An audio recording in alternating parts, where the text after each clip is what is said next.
back down and I'm just going to attack this radiator wiring now, because you know I really love wiring. It's no biggie really. Basically I've just decided to move the wiring which was up here down to the bottom of the radiator, a bit tidier, go with the rest of the tidy bay. So I just need to extend this now to meet this. Shouldn't take too long. In fact,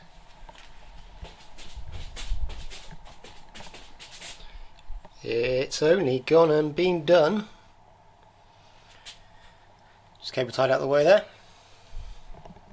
Much better. I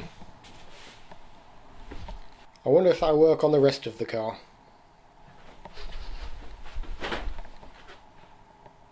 Bugger. Got the dash corner sorted out last night.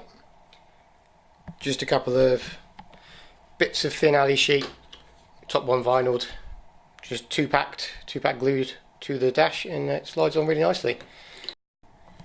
Got the alarm sensor bracket sorted as well, just out of the same thin alley that I used for the dash corners.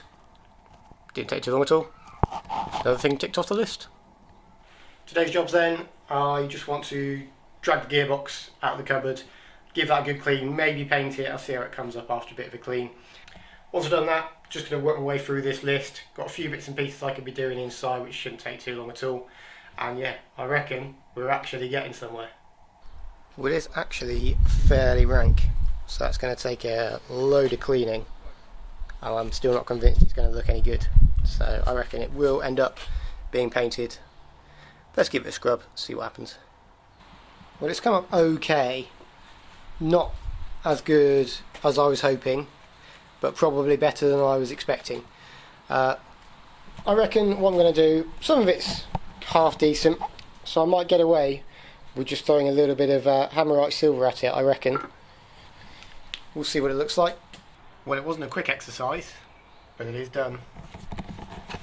And it is way better than it was this morning.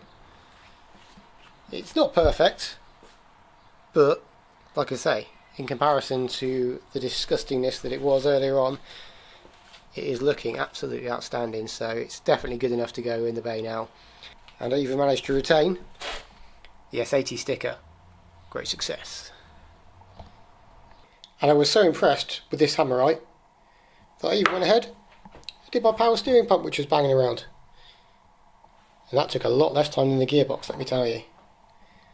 But looks equally as good. I'm impressed. Well done, hammerite. It's Monday and I've decided it's high time I got some brake fluid in my nice new shiny Brady brake lines. So I've got the car back up in the air, gone round, freed off all the bleed nipples, gone round and just double checked all of the unions are nice and tight, threw a bit of blue roll everywhere just in case it all turns into a massive colander. And all that remains now is to bolt on the two lines to the master cylinder, put some fluid in it, and cross my fingers. Wish me luck.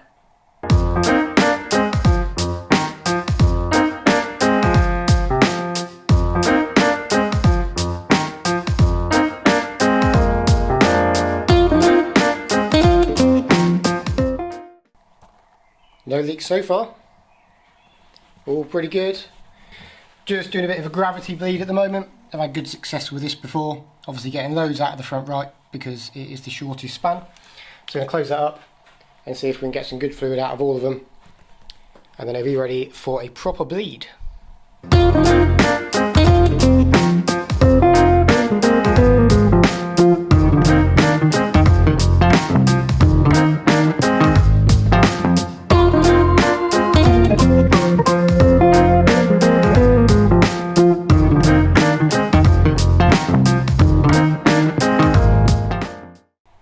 Try and do a little one-man bleed to try and get a bit of pressure in the pedal, but didn't really succeed.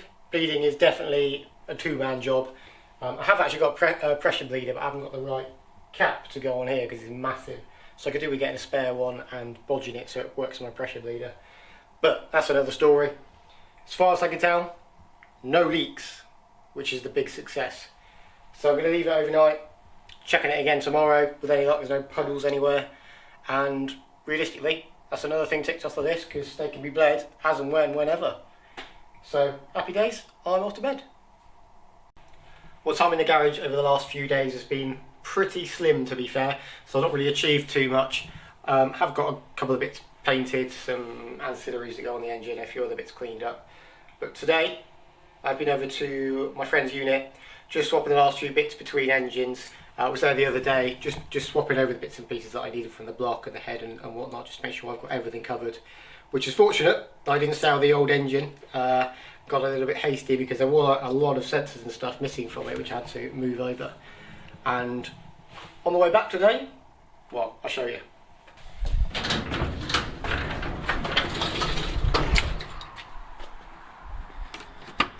And this is why hot hatches are the best. Engine's out the car now. I also had a little bit of a tidy and a little bit of a sweep in the garage. So looking really rather good right now. And got the engine out, thanks to Shay for lugging it out with me and for storing it, of course. Just on a trolley here. So I've bolted my freshly painted alternator on, which is looking pretty nice. And got another few bits upstairs that I need to clean up and paint. With the engine out of the car, I've decided not to put it in just yet. I can tidy this loom up, modify the loom for the RC injectors on here, and I've taken the ITBs off, firstly to get it in the car, and I just need to tap the inlet for the vac lines, make a nice bracket to mount the vac box underneath, and the air temperature sensor as well. Need to mount that at the front somewhere, and I'll make the bracket to mount the air filter on the front as well. So a few bits and pieces to do. Thought it'd probably be easier to do it out of the car, and then she can go in. Well, I've had a fairly unproductive couple of weeks, to be fair. I have been out here. I've not been trying to do stuff. It just seems that everything I touch just makes me realise that there's something else to buy. Nothing huge, lots of little bits and pieces, fittings and adapters and whatnot. So really, I've been coming out, doing a little bit, and then going, okay, I need to buy this. So I've spent 2 weeks being on eBay mostly, ordering crap. Engine is still out of the car, although I have bolted and slid and whatnot, various bits and pieces on, just to make sure everything fits around everything else. And here are most of the eBay purchases.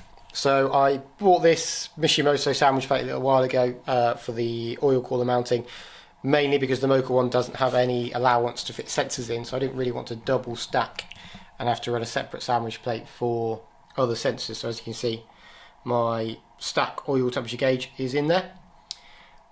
Of course, the Mishimoto plate was completely different fitment to the Mocha ones. Had to buy adapters and other AN fittings to go to the oil cooler lines. Got AN fittings for the catch can adapters as well.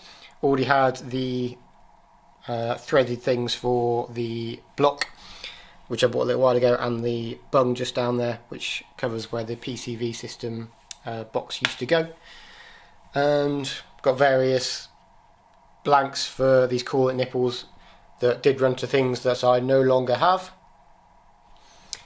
And this little braided hose adapter thing turned up today, which I'm just going to use to remote mount this oil pressure switch and the big pressure sensor for my stack gauge. I reckon I'll probably just mount it here because it's nice and close. Also got the vac box mounted on a little aluminium bracket that I made. Tacked the Gen V inlet manifold just to run them with this nice vac hose.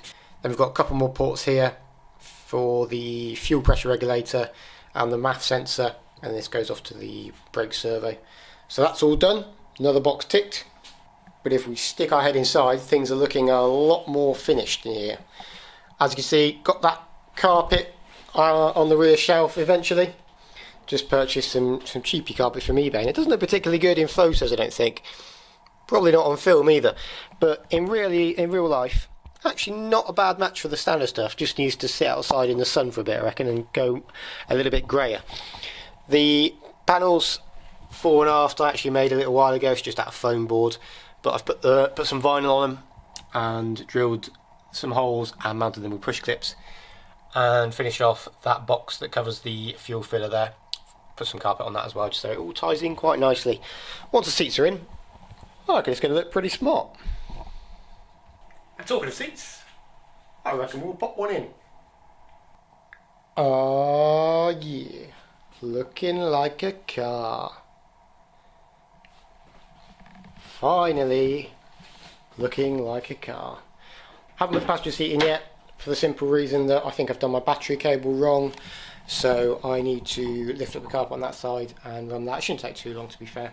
And then I can drop the passenger seat in. I have threaded the harnesses though, just haven't done the final hoop until the seat's in, so I can make sure they're the right length. But yeah, are pretty good. In the hot seat, and I'm really struggling with that wide angle lens here, but everything in perfect reach. Even the window switches, spot on. The Dubry wall set here for the stereo. Got the old phone holder over there. Tap away on that bad boy. Only thing that's a bit too close is this big bit of steel, but we won't worry about that.